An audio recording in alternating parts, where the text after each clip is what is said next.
حدود مسقط راسه حته اسمها كفر الوزير، ده اسمه. عديت عليه. دي قبل بدوي بالظبط، قبل تراميس البحر على طول. يعني وانت طالع من شربين رايح المنصوره على الطريق الشرقي اللي هو بتاع دمياط دوت، اللي هو حاره واحده ده، عارفه؟ عارفه يا عم. هتلاقي عندك اول بلد. عديت انا يا عم وانا جاي يا عم. هقول لك انا اهو. عديت انا وانا جاي الاسماعيليه، عديت على كفر الوزير. انت في شربين اهو، خلاص بتطلع كوبري العلوم بتبقى على الطريق التاني. خلاص بيقابلك اول بلد بعد الكوبري كفر. انت عديت الكوبري، انت كده عديت على محله نشاء.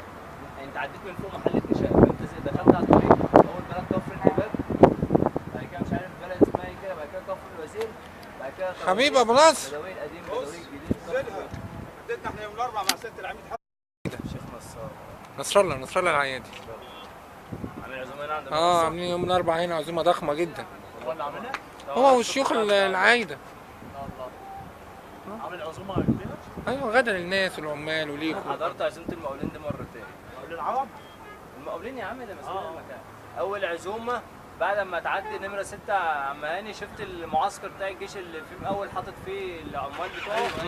مش فاكر المقاول ده كبير برضه. بس محمود فاكر لما انت رحت هناك هنا؟ لا، وفي مقاول البتاع اللي هناك اول برضك اللي هو توصلي كان عامل عزومه سمان. ده تعبان ده.